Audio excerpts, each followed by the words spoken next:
Live now. Thank you for the reminder, someone. So it will be recorded for future viewing on the Framingham Public Library YouTube channel. So if you know of anyone who wasn't able to be here this evening, please send them in the direction of our YouTube channel. Our videos are usually posted within a few days.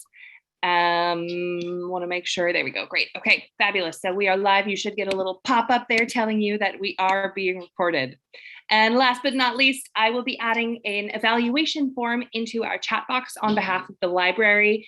Please feel free after the session to click the link to share your thoughts with us. Let us know what you thought, if you have any ideas for future programs, and especially if you'd like to join our mailing list. And of course, as always, we would not use your information for anything other than to let you know about other great library events. And with that, we'd like to welcome Dr. Rachel Truesdell. Welcome. Thank you so much, Laura. I'm really excited to be here. It's always such a treat to get to talk about your research. Those people who know me know that if you ask me a question about humor and poetry, then you have to sort of sit down and stay a while. So I'm really grateful to have all of you willing to listen.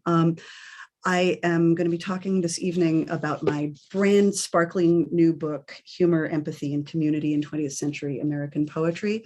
I'm going to be focusing on two poets whom I address in the final chapter, who are contemporary poets rather than 20th century, which is so 20 years ago. I need to start with two warnings or caveats. The first is traditional for all humor scholars, which is that I need to warn you that this is actually not going to be a comic talk. I'm not going to be making lots of jokes.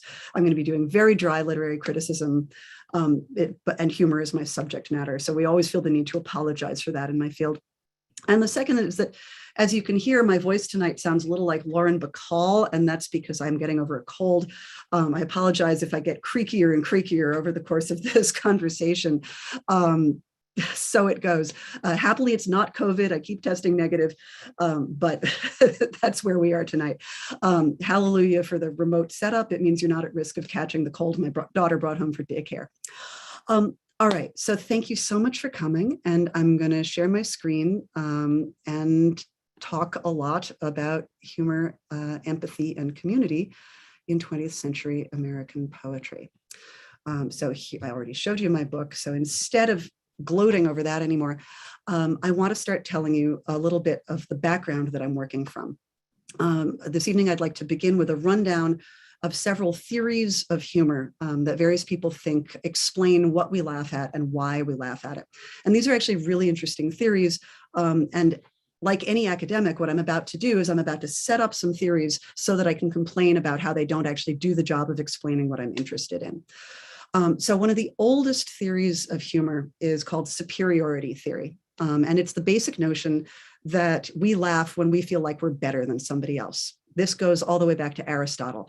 Aristotle's clowns are examples of our social and moral inferiors. And we see this playing out throughout Greek drama. If you look at ancient Greek theater, the clowns are frequently played by actors in sort of grotesquely ugly masks. They're often servant characters or slaves. They're understood to be physically deformed in various ways. And they do things that set the main characters in sort of a comparatively good light by being comically foolish or comically inept. They do the slapstick comedy. So they're people that were licensed to look down on. This continues all the way through to the early modern period, and you get the British philosopher whom you may have encountered more often in a political philosophy setting, Thomas Hobbes, who in his book Leviathan, which is about the body politic and sort of against democracy, he argues that we laugh when we feel what he calls the sudden glory of knowing that we are better than somebody else. Henri Bergson, getting into the early 20th century French philosopher, argues that we laugh at the near human. One of Bergson's key terms is mechanicalism. We laugh when we see a person who's sort of acting like a machine, behaving in a way that's inappropriate to their situation. So for example, if somebody's bicycling along down the road and they hit a pothole and they fall over, but their legs keep pedaling, they're behaving like a machine, and it's funny. For Bergson, also, we laugh at animals that are like humans, or humans who to some extent resemble animals. A classic example of this is Nelson on The Simpsons, who whenever a character on The Simpsons damages themselves or gets hurt, Nelson points and goes, ha ha. And this actually becomes a running gag in that TV series where Nelson doesn't even have to be on camera, but they'll suddenly cut to him going, ha ha, whenever somebody's hurt. So that's the first theory of humor. The next one I want to talk about is one of Freud's several theories of humor, which is relief theory. We refer to this as the hydraulic model because Freud's basic principle is that energy behaves a little bit like water in pipes. It needs somewhere to go. And his basic idea is that we're always putting in effort to kind of keep ourselves in line. And we laugh when some of the effort that we're expending turns out to be unnecessary. And he's got three basic categories of when this happens. And one of those, the sort of most basic one is we laugh when we no longer need to use energy to repress unacceptable ideas or desires, a sort of transgressive humor. So this is why people laugh at fart jokes, because you're using all of your civilized energy to pretend that human beings do not emit methane gas. And then suddenly somebody makes a fart joke and out comes the energy that you are using to contain your knowledge of human biology, a little bit like a fart itself. And yes, I am a professor of English and I get to talk about fart jokes in public. I have an awesome job. So another usage of Freud's theory, a less sort of crass one, is when we no longer need to use energy to regulate our emotions. So we laugh at displays of excessive or exaggerated emotion. So this is one of the reasons why clowns, according to Freud, might be using sort of preposterously over-the-top body language, is we no longer need to regulate ourselves because they are no longer regulating themselves. And finally, and this is one of the ones I find most interesting, we laugh when we no longer need to use energy to create meaning. And so one example of that is, for example, language is a construct. Language is, we've all agreed on it, it means things, but that meaning is made up. And we have to put constant effort, says Freud, into making these arbitrary noises that we make with our mouths have a system and a meaning. But when suddenly somebody makes a pun or engages in nonsense humor or wordplay, we get to let go of the energy that we've put in to make that system work. So that we release that energy because it needs to go somewhere, and that's why we laugh. Now, the only problem with this theory is it's not true. If you ask any neurologist, this is not actually how human brains work.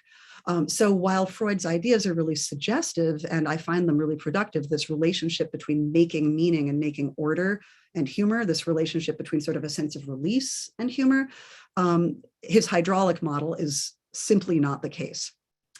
The final and perhaps most useful theory is incongruity theory, the idea that we laugh at the unexpected. But of course, not everything that you are surprised by makes you laugh. Some things are frightening. Some things are just confusing. So what about the unexpected actually produces laughter?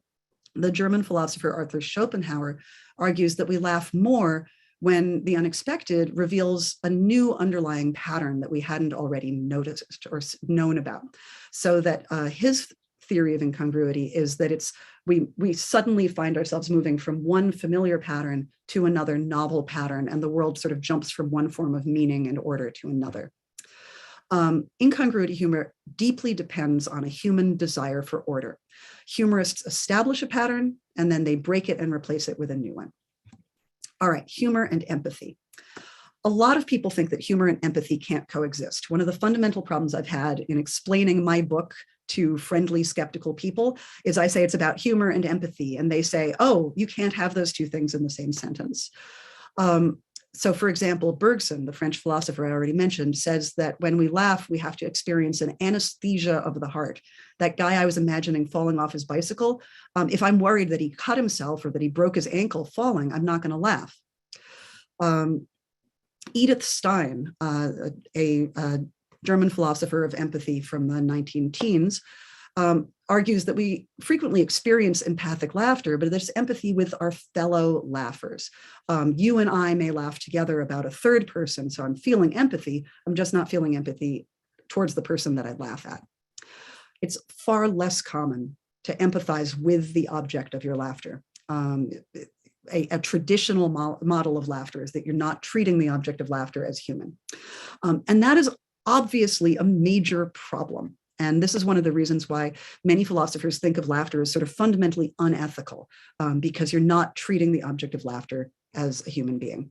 And clearly that's an assumption that I'm interested in examining, because I value laughter deeply and I want to be able to laugh without being a bad person.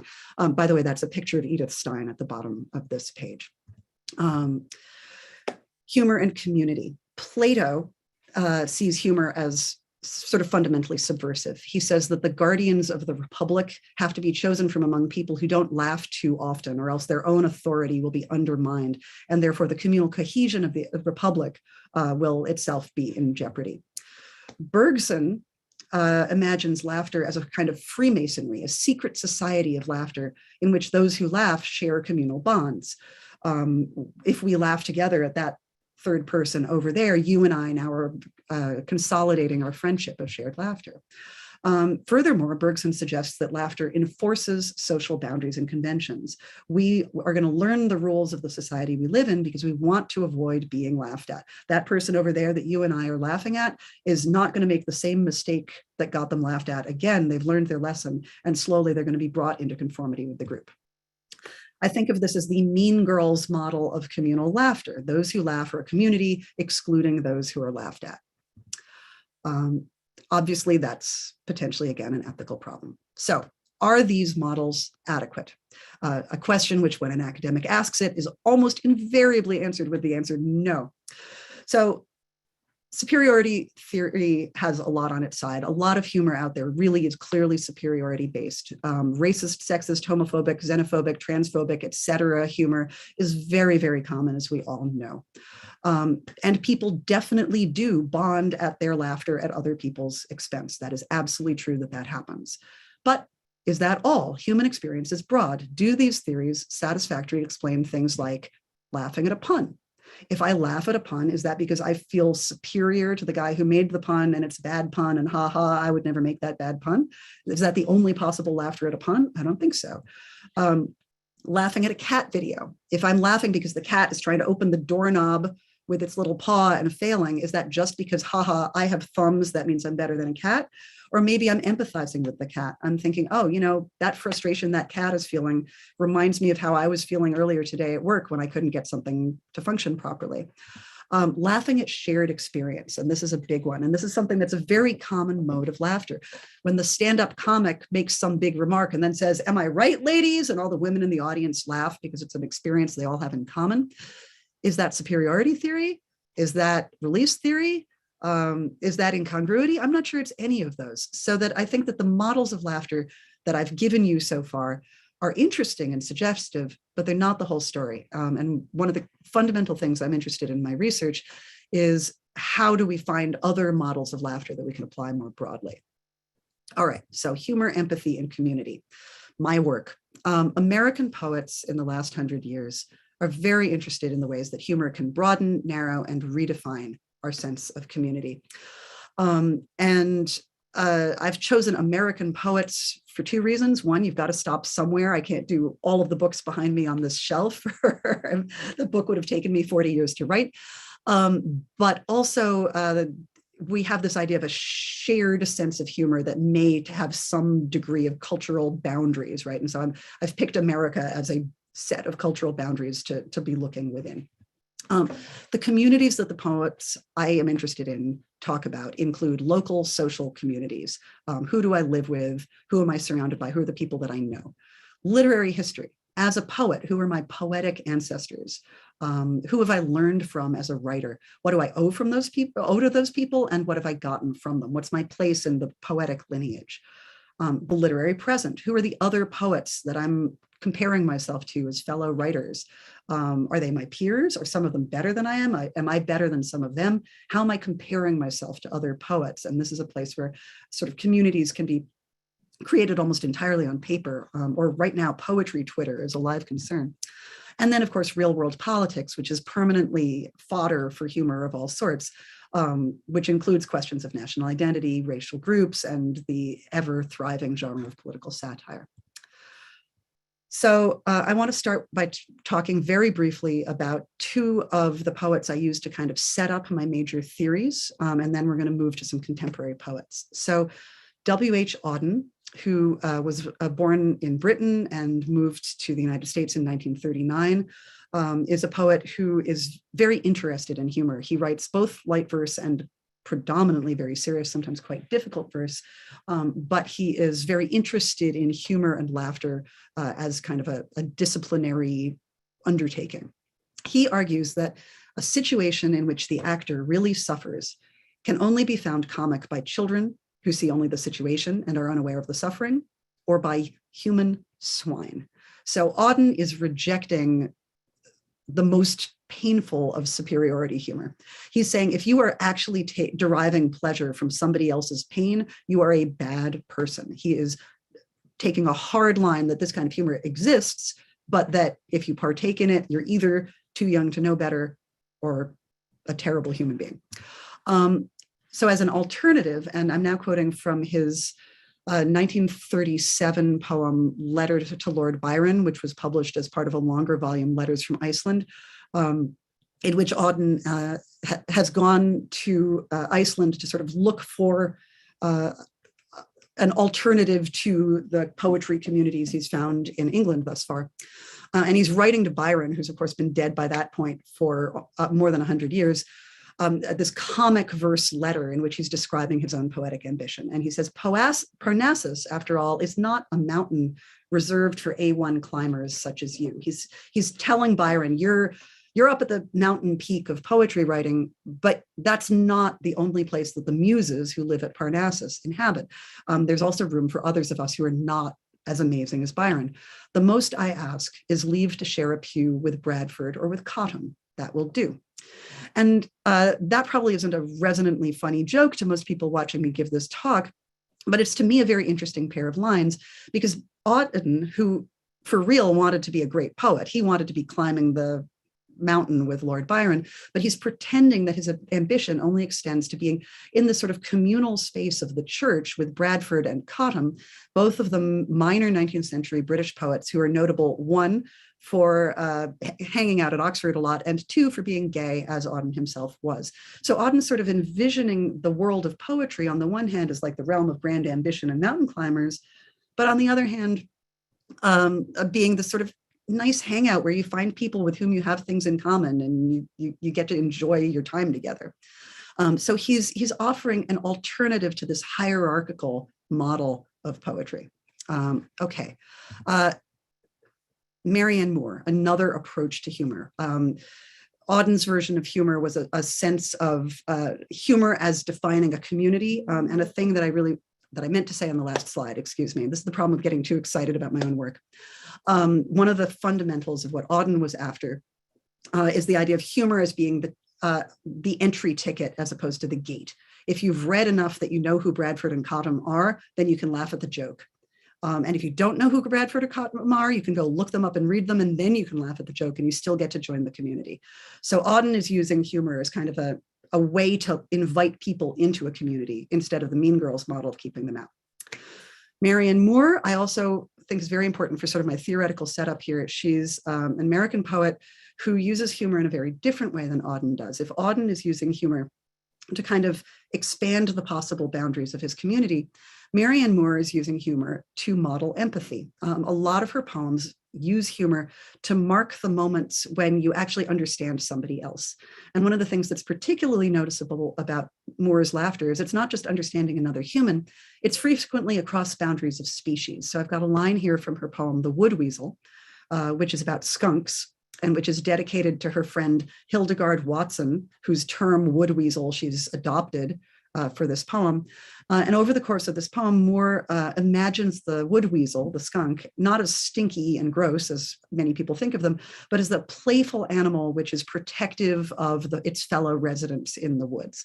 And so here's Moore cosplaying George Washington, as she frequently did, saying, only wood weasels shall associate with me. She is saying that to be a friend of mine, you need to be a playful person who looks out for other people. So this is a very different model of humor from the models that we started with. All right, now I get to move on to some more in-depth discussion of, of some contemporary poets. And I'm going to give a longer discussion of the Korean-American poet Cathy Park Hong, and then finish with a very brief discussion of a poet named Jamaal May. So Cathy Park Hong is the author of 3 books of poems translating Moam, Dance Dance Revolution, and Engine Empire. She has also written a really amazing memoir / work of cultural criticism called Minor Feelings. I'm going to be talking about her book, Dance Dance Revolution. Dance Dance Revolution is a book of short poems, but these short poems, despite the fact that each sort of looks like a standalone lyric, add up into a narrative. It's kind of a novel in verse, but not in the sense that like the Odyssey has these long chapters in verse. It's very short poems that add up into a longer narrative. The main character is originally named Sujin, and she is a former leader of the Gwangju Uprising, which is a real student rebellion that took place against an authoritarian regime in Korea. By the time we meet her, though, she sort of abandoned that name, and she's known as the Guide. And what she's the guide to is a hotel, the St. Petersburg Hotel, which is located in a fictional country made up for this book called the Desert. The Desert is this sort of funny amalgam of Las Vegas and Dubai. It's a city in a desert, living almost entirely off man-made resources. It's the destination of the rich. It's full of glitzy hotels that you can go to have a sort of amazing vacation. There's seedy red light districts where you can go to get your illicit pleasures. And the entire thing is supported by the labor of the local population who live in sort of a ring around the domain of the rich, supporting them and profiting off of them, but also being kind of devoured by them. It's an authoritarian regime like the one that the Gwangju Uprising was against. And we're going to see over the course of the talk how that authoritarianism influences the outcomes of the book. In the desert, the language that is spoken is called Desert Creole. And the most, although not quite all, of Dance Dance Revolution is written in this language which Hong has invented. It's a mishmash of, among other things, Latin, Spanish, Korean, and a plethora of English dialects ranging from Middle English, modern contemporary spoken American English, Anglo-Indian, etc. When you first pick up Dance Dance Revolution and you start trying to read it, this feels very inaccessible. As we'll see in a moment on the next slide, it does not look like the English that you're used to. However, interestingly, when you start reading it out loud, or if you go back and reread the book, you find yourself very, very quickly acclimatizing to it, and it becomes legible quite quickly. So this book has this sort of illusion of difficulty, which if you're willing to just give it a second try, you can quickly overcome. So here's an example, and you'll see the title of this slide is Linguistic Play and High-Low Incongruity. One of the things that I'm really interested in is the way that it's not just shifting from one idiom to another, like throwing in some Spanish and some Latin and some English, but also mixing registers of high and low registers. So I'm going to read you the opening of the guide's first speech. Opal, O opus, the whole, neon hibiscus bloom beacons, tan lotion Tanya billboard, she your lucent Virgil, den eyes take over as talky Virgil. Want some tea? Some pelahu? Mine vocation, your vacation. So, as you see, this is written in unorthodox writing, but you can also figure it out. This is the greeting the guide gives to the other main character of the book, whose name is the historian. And the historian is being met, at the plane, and the guide is saying, "Hi, here we are. Behold." And we're gesturing at the skyline of the desert. We're seeing the billboards with the neon lights, either in hibiscus shape or in hibiscus color, beaconing and beckoning. And that's interesting because a beacon, it can be a flare to attract, but it can also be a warning. It can be a beckon, come here, and it can also be a watch out, there's trouble.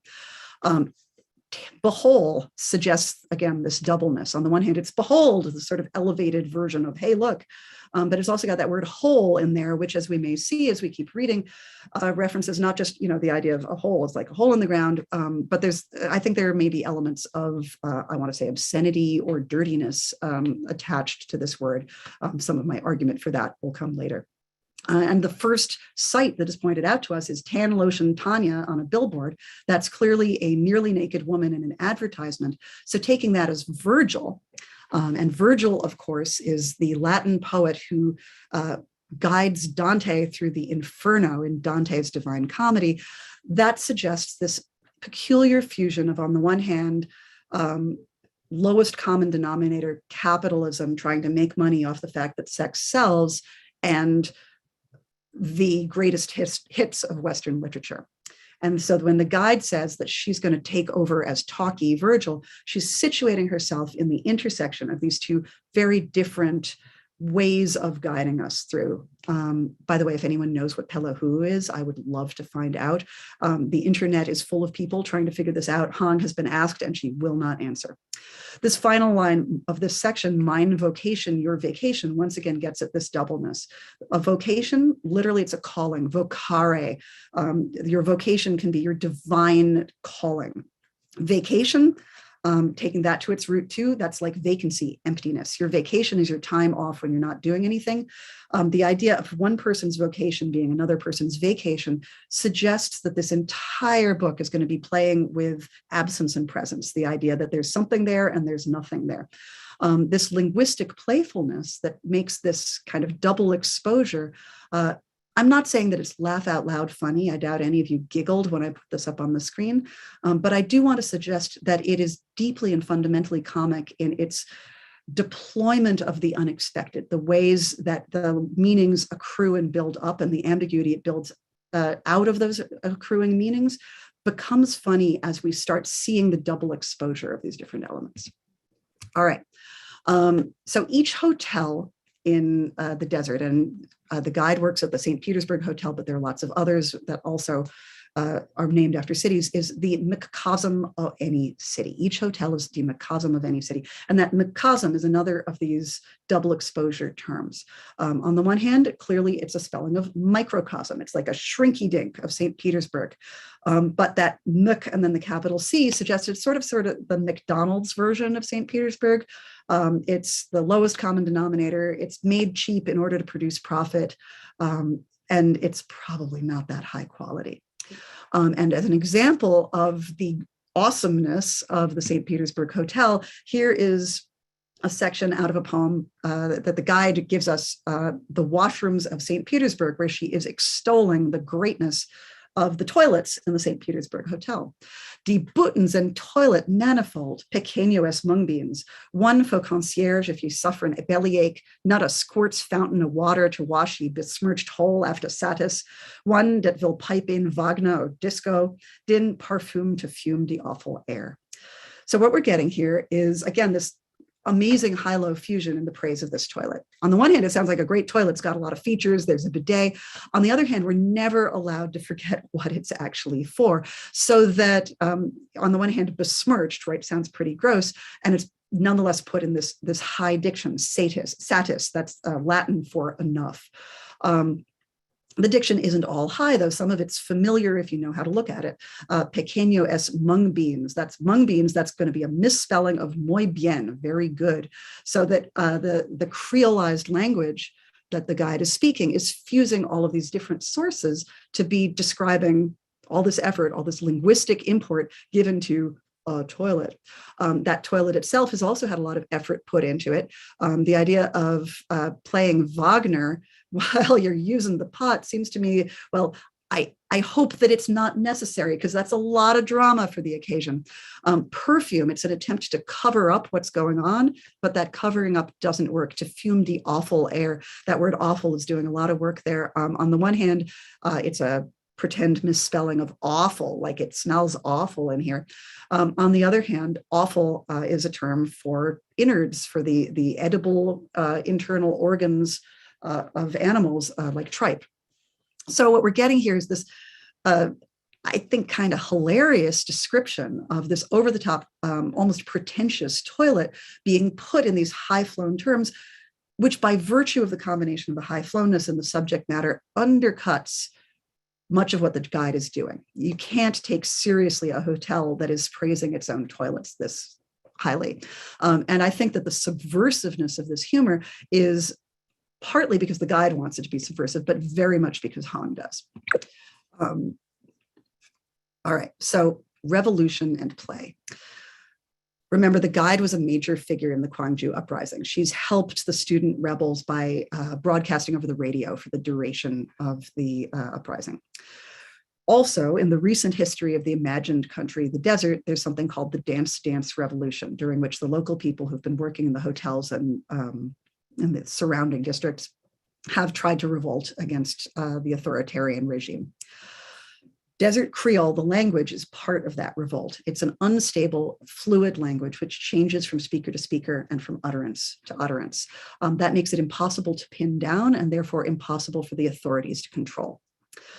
This playful language also, and this is really important for our sort of bigger picture ideas, reconfigures literary tradition, taking the guide as a talky Virgil, reframes who counts as a major poetic figure.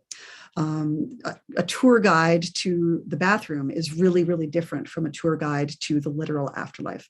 At the same time, and I won't inflict all of these references to you, as you might imagine from the many languages it's drawing on, this poem draws on a vast wealth of literary references. And one of the things it does is it at least appears to reject sort of the ideals of British Romanticism. The guide remembers another tourist whom she's taken around who's trying to sit there in the desert and read Keats, which is absolutely impossible. And she quotes these lines from Keats's Ode to a Nightingale: "Melodious plot of beech and green, try, nary." There isn't a single melodious plot of beech and green anywhere in the desert because, you know, it's a desert. They don't have beech trees there. So we're taking these elements of literary tradition and we're reshuffling them in a way that makes them not just new, but revolutionary, upends the authority of past generations. I've seated myself in front of this wall of books to make me look smart. The guide is not letting me get away with that. Okay, a place where we see this play out is in one of the poems called The Auctioneer's Woo. Officials in the desert try to commodify language. And one example of this is that they literally auction off phrases. This book, I should point out, was written a long time before NFTs became a thing, but basically it's a linguistic NFT. And of course, Desert Creole, which is constantly changing and can't be sort of pinned down in that way, consistently escapes commodification. So in The Auctioneer's Woo, an auctioneer is selling off ownership of the phrase, "May I have this dance?" The sales pitch for that phrase is essentially that it's a piece of British high culture, when ladies were ladylike and men bowed over their hands and tried gently to seduce them into a dance. Nothing like the sort of seedy surroundings of the poem. That emphasis on its Britishness also places it within very much the Anglophile tradition, in which we're imagining sort of a Jane Austen novel model of politeness and romance, but built in there too, a history of satire and also to some extent of violence. The idea of the lock of Anglophile hair as keepsake calls out both to, for example, Sense and Sensibility, where somebody has a lock of somebody's hair, but also to Alexander Pope's poem, The Rape of the Lock, where a young man gets revenge on the girl who's broken up with him by sneaking up behind her at a party and cutting off a lock of her hair and running off with it. This is played for laughs in the poem, but there are also elements of threat in there. So the auction is an attempt to control language, to commodify it, to keep it in a familiar lineage. I can say, hey, look, that's English, and that makes sense in this context. And thereby the auction is an attempt to control beauty and to control human interactions, to limit the possibilities of what we can say and what we can think. Thank goodness it doesn't work. The last lines of the book, the guide is saying farewell to the historian whom she's been guiding through the text. And she says, "If the world is our disco ball, might I have dim dance?" So "may I have this dance" has been auctioned off, but "might I have dim dance" has not. Throughout Dance Dance Revolution, the guide uses the word dim when she means this. And I kind of think it's all in the service of this last line. That idea that it's the demonstrative, this particular dance, but also that dimness, that built-in ambiguity, the sense that we can't know exactly, we can't see precisely. The fluidity of this language makes it escape commodification, and it also lends it an imprecision which makes it potentially last longer. Dance and language, as this book is pointing out, are both choreographed If you're saying, may I have this dance in a Jane Austen novel, it's going to be one of those British country dances where every gesture is scripted, but it's also improvised as language is. May I have this dance is a familiar phrase, but the context in which we say it is going to change, and our precise intonations are up to us. So the book is not a microcosm. It's not a shrinky-dink, dumbed-down version of anything. Instead, its puns and playful references multiply linguistic and literary meaning. This slender little volume opens out like an umbrella and becomes enormous as a result of the playfulness of the language. Humor and wordplay don't just make things bigger, they preserve freedom of thought. And what I really want to argue is that as a result of that humor and as a result of that playfulness for Hong, the revolution is the dance. All right, so obviously I can't spend as much time as I just gave Cathy Park Hong on Jamaal May, so I'm only going to talk about one of his poems, even though he's the author of 4 whole books of poems, all of which are worth lots of time. So he's the author of The God Engine, The Wedding of Teeth, Hum, and the Big Book of Exit Strategies. I'm going to concentrate on one of his poems, which if you Google it, you can find online. It's called The Gun Joke. And in The Gun Joke, excuse me, in The Gun Joke, May is examining what it is we actually mean by the word funny. It's funny, she says, how many people are shocked by this shooting and the next and next and the next. She doesn't mean funny as in funny, but funny as in blood soup tastes funny when you stir in soil. So this is obviously not in itself a funny poem. On the contrary, it's a harrowing poem. But why put this poem, which is going to turn out to be a lament about gun violence, in terms of comedy? Why describe it as a joke? Well, for one thing, joking diction sets up something that we can learn about tragedy. Stop me if you haven't heard this one. A young man, old man, teenage boy walks into an office, theater, daycare, club, and empties a magazine into a crowd of strangers, family, students. Ever hear the one about the shotgun? What do you call it when a shotgun tests a liquor store's bulletproof glass? What's the difference between a teenager with hands in the air and a paper target charging at a cop? So he's talking about a lot of different kinds of gun violence, from mass shooter events to police brutality. And he's doing so using joking diction, using these familiar joke setups. Stop me if you've heard this one. He says, stop me if you haven't. Stop me if you've heard this one, a familiar intro to a joke. Ever hear of the one about the familiar intro to a joke? What do you call it when? Similar. What's the difference between these? Are all hackneyed joke run-ups. And indeed, the formulae of joking emphasize the appalling familiarity for each of these scenarios. These joke intros are cliches, and any joke that follows them is likely to be stale. Of course, we've heard about these events. We've gotten used to them, so that these series of horrible events have become horribly familiar. And the joking frame reminds us that that familiarity itself ought to be shocking. So joking and not joking. The first man to pull a gun on me said it was only a joke, but never so much as smiled. The second said, this is definitely not a joke. And then his laughter crackled through me like electrostatic. Funny how that works. When she says it's funny, she means funny as in crazy, and crazy as in this shouldn't happen. So laughter and joking here are actually opposed. Funniness is both destabilizing and destabilized in the gun joke. The poem is implying that one of the costs of gun violence is the destruction of our ability to laugh.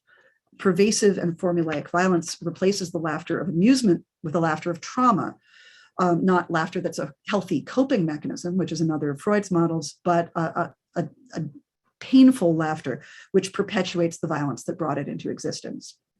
Laughter foregrounds the fact that something is off, not just about the event, but in our awareness of the problem. It denies us the option of denying what we see. So in this poem of May's, laughter doesn't so much convey knowledge as refuse us the option of looking away from what we already know. I'm talking about laughter and knowledge. One of the things that I think is really important is how Hong and May both use humor to force us to re-examine what we think we know. Laughter can be a kind of epistemological test. It prompts us to reevaluate the ways that we categorize and define knowledge, to make new order in our systems. And it asks us to think about the relative values that we assign to different kinds of information and thought processes. Laughter and funniness really reveal the discontinuities and inconsistencies in our own understanding of the world, so that we're not just reading the poem, we end up having to read our own values as we're reading them. These revelations that we get from examining our sense of what counts as comic can challenge us to a kind of revolutionary thinking of what Han is after. What is high? What is low? What is funny? And who has the authority to determine those categories? What is the community that we are in that lets us determine what counts as high or low or an authority? So, poets' laughter can be profoundly democratizing and anti-authoritarian, far from being superiority-based, as in Auden's model, as I discussed a while ago. This laughter can be an invitation to join the community. Han joins Auden and Moore in treating humor as a way to achieve an inclusive intersubjective insight. She's extending the boundaries of community to anyone who's willing to put in the time to figure out Desert Creole. And once you do, you get a deep insight into the mind of the individual. May's laughter, by contrast, shows us the limits of empathy. We can try to empathize, but in moments of crisis, one of the fundamental ethical demands is that we have to recognize when we're not successfully able to empathize, when you're not understanding the other person. Laughter makes us reassess the boundaries between high and low, self and other, thereby offering us a new way to understand and demarcate our own communities, whether social or poetic. Laughter helps us to detect what is empty, misguided, or false. It warns us against solipsism. It helps us to recognize the extremes of our own and of others' emotions. It marks and provokes epiphanies.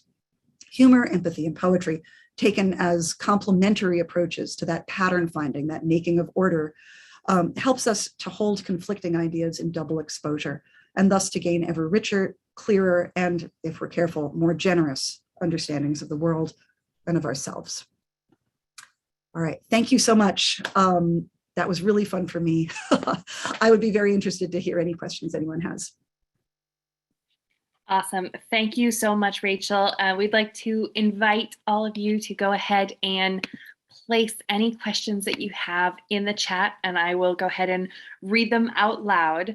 And in the meantime, I have to confess that poetry isn't necessarily something that I have studied extensively, but you know, when you were talking about the different forms of humor, it sort of struck me while you were reading those poems that there was a lot of background knowledge that you would need, specific knowledge, whether or not it was who Virgil was, or, you know, familiarity with current events in the US, or all of that. Does that speak to the sort of inviting in of the humor, inviting people to do their research, or is that just sort of the nature of poetry? I think that that's actually incredibly important. So thank you for that excellent question.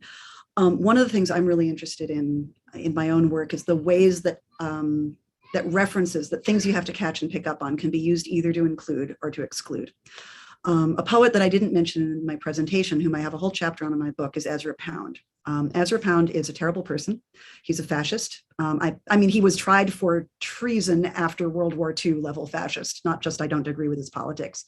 And he's also one of the major influential 20th century poets. And his humor frequently depends on getting his jokes, which depend on getting incredibly obscure references.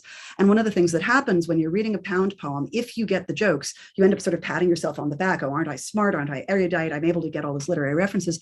And he uses that to seduce you into his hierarchical worldview, where he's at the top, and then you, because you're getting his joke, you're like one or two notches down from him. And then there's all of those other people down there. And this is very much a hierarchical fascist worldview.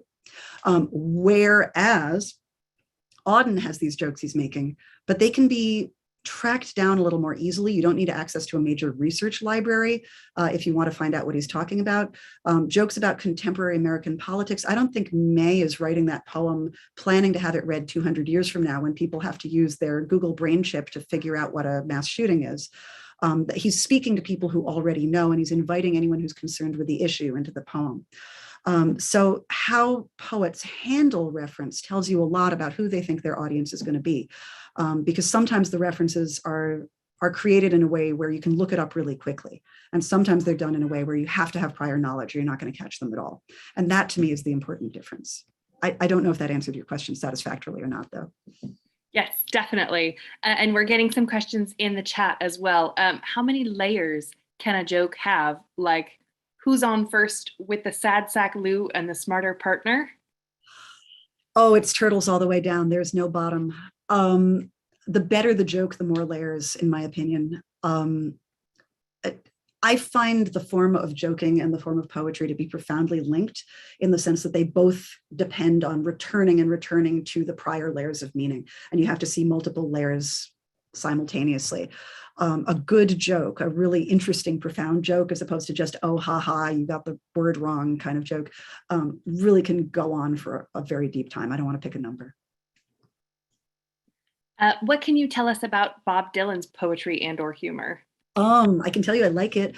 Let's see. I think it's not surprising that Bob Dylan is the major lyricist who won a Nobel Prize. I think that his approach to humor is very much in keeping with the kind of literary humor that I'm interested in the sense that he wants his humor to be opening doors for us. It's not just the superiority humor, which closes things off.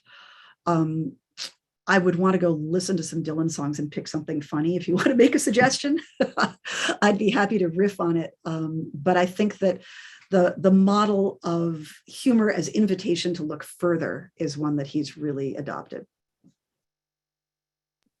In terms of turtles all the way down and talking about layers in poetry, my first degree is in medieval literature. And so a lot of that came along with studying the Bible, because a lot of medieval stories are deeply entrenched in biblical references that, if you don't necessarily have that in a modern audience, may not recognize all of those references. So do older poems, and I'm thinking now about especially your second example, do they lose some of that humor as they age? Well, many of them do, of course. I mean, if humor depends on references rarely age well.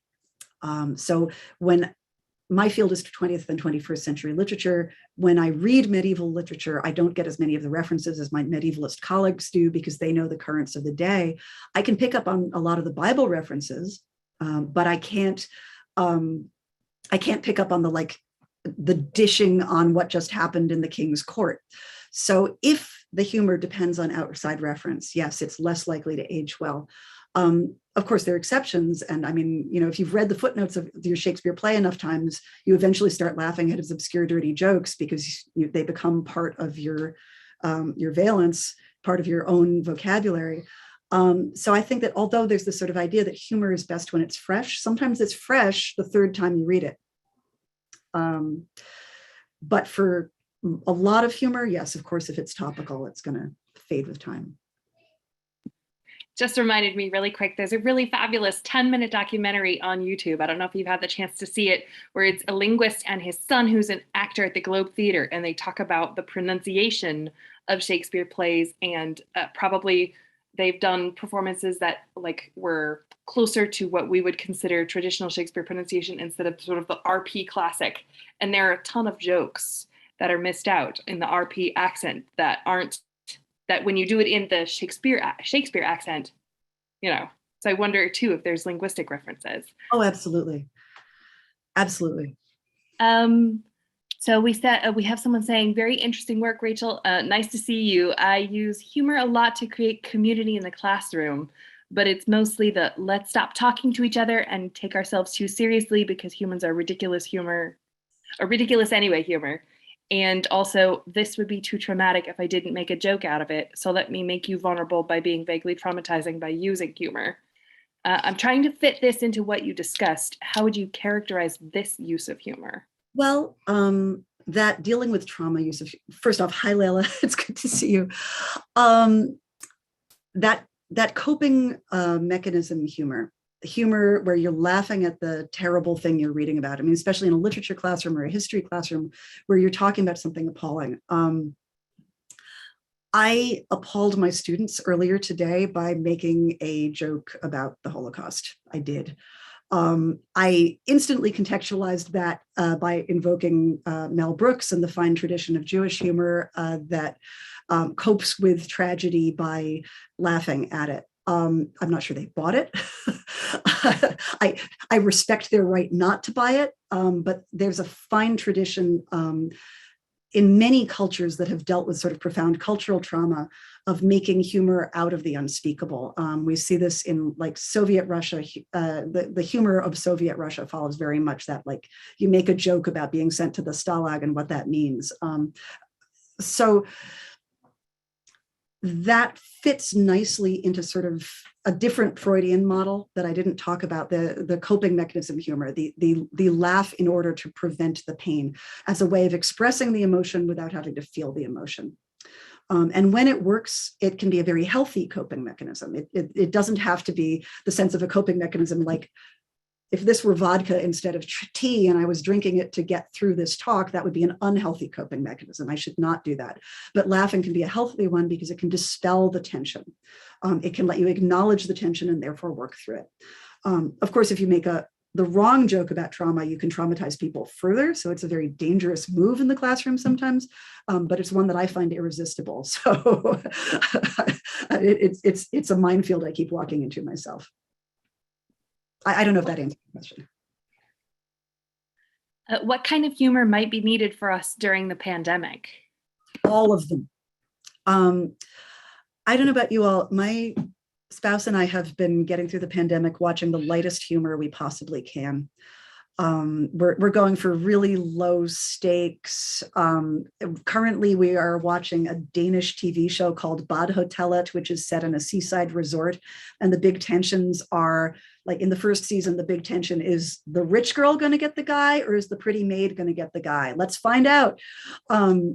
Lightness is profoundly healing. It gives you room to cope with tragedy, seeing the absurdity in a painful situation.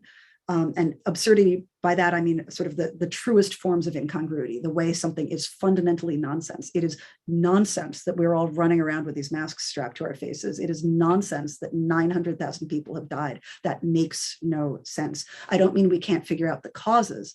I mean that in a fundamental sense of, if you want to feel that the universe makes sense, this is a very challenging moment. And so laughing at it allows you to recognize that mismatch between your desire for order, your desire for meaning, and what you're experiencing.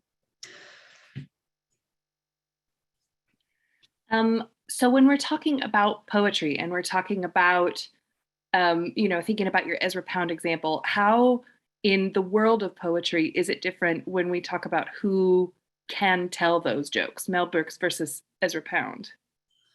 Well, I don't know if I'd say it is all that different.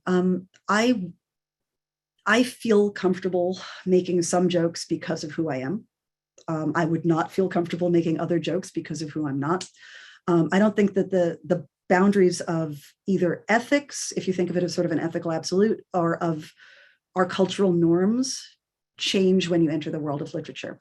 And certainly, I can think of several recent controversies where usually a white male poet has tried to speak in the voice of someone who is not white and male. And the result has been a poem which an editor has really liked and published, and then it's resulted in responses that were negative. Whether or not you think it's a good poem, it has annoyed people, right? And so the fact that it's a poem doesn't change the likelihood that people are going to be annoyed, I think. Okay, well, we're getting close to the end of our time, so I want to invite anybody to put any last minute questions in the chat.